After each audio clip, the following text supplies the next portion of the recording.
दोस्तों, जिन लोगों को मोदी जी के अच्छे दिनों का इंतजार था, उनका इंतजार अब खत्म हुआ, क्योंकि मोदी सरकार ने देश से भ्रष्टाचार खत्म करने का पूरा इंतजाम कर लिया है। अब गरीबों और किसानों के हक का पैसा कोई भी नहीं खा पाएगा, यहाँ तक कि वो खुद भी सरकार के दिए हुए पैसों का गलत इस्तेमाल नहीं कर पाएंगे। और ये सब कुछ कैसे होगा? किस तरह सरकार ने भ्रष्टाचार को जड़ से खत्म करने का तरीका निकाला है? और सबसे बड़ा सवाल कि आखिर ये ई-रूपी क्या है? आज इन सभी सवालों के जवाब मिलेंगे, बस हमारे संग एंड तक बने रहें।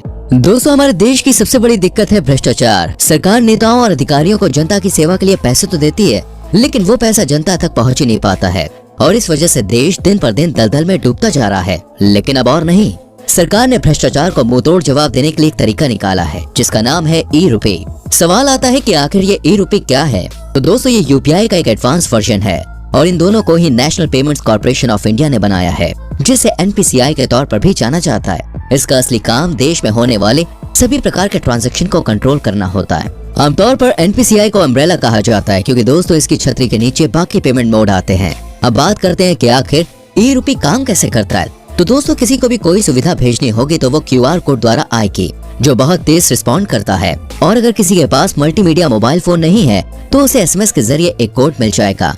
वो कोड दोस्तों जिसको भी दिया जाएगा, उसे कोड के बदले वो सुविधा दे दी जाती है। एग्जाम्पल के लिए मान लीजिए कि सरकार किसी को दवाइयाँ देना चाहती है, तो सरकार के पास पहले दो ही रास्ते थे, या तो उसको डायरेक्ट दवाइयाँ पहुँचाए या तो उसको पैसे दिए जाए। अब यहाँ ये होता था कि भ्रष्टाचार के चलते दवाइयाँ भी गायब हो जाती थी और पैसा भी गायब हो जाता था। और बात केवल दवाइयों की ही नहीं है, खाने से लेकर किताबों तक सरकार देश के बच्चों, बुजुर्ग और हर तबके के लोगों की मदद करती है। लेकिन सरकार की मदद उन तक नहीं पहुंच पाती और बीच में ही गायब हो जाती है। अभी सरकार ने कुछ समय पहले जब मास्क बांटने के लिए कहा था, तो 20 रुपए वाले मास्क की जगह 2 रुपए वाला पतला मास्क बांटा गया और जो बाकी के 18 रुपए थे वो नेताओं से लेकर अधिकारियों ने अपनी जेब भरने में लगा दिए। अब इस तरह की चीजें ना हो, इसलिए दोस्तों ई-रूपी का इस्तेमाल होगा, जो भ्रष्टाचार को जड़ से खत्म कर देगा।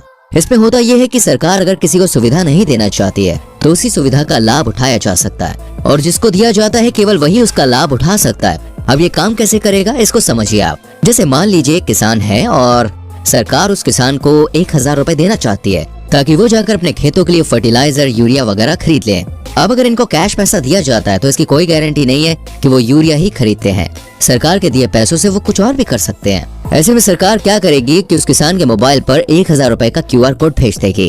अगर किसान सोच लेता है कि चलो सरकार ने तो यूरिया के लिए क्यूआर कोड भेज दिया है, यूरिया को बाद में खरीद लेंगे, पहले आज शाम की व्यवस्था करते हैं और दारू खरीद लेते हैं। जब किसान अपने मोबाइल पर सरकार द्वारा भेजे गए क्यूआर कोड का इस्तेमाल करके दारू खरीदने जाएगा, तो जैसे ही दारू की दुकान वाला बंदा इनके क्यूआर कोड को स्कैन करेगा, वो इनवैलिड बता देगा, क्योंकि इन सब के पीछे national payments corporation of India खड़ी हुई है, जिसने किसान को जो क्यूआर कोड यूरिया खरीदने के लिए भेजा था, वो सेम क्यूआर कोड शराब की दुकान वाले के पास नहीं भेजा था। इसलिए क्यूआर कोड मैच नहीं करता और जब तक वो मैच नहीं करता तब तक किसान कहीं पर भी उस 1000 रुपए की पेमेंट क्यूआर कोड से नहीं कर सकता है। सरकार द्वारा दिए गए 1000 के क्यूआर कोड को केवल यूरिया बेचने वाली दुकानों में ही इस्तेमाल किया जा सकता है, क्योंकि सरकार ने क्यूआर कोड का वैलिडेशन केवल यूरिया बेचने वाली दुकानों को ही दिया है।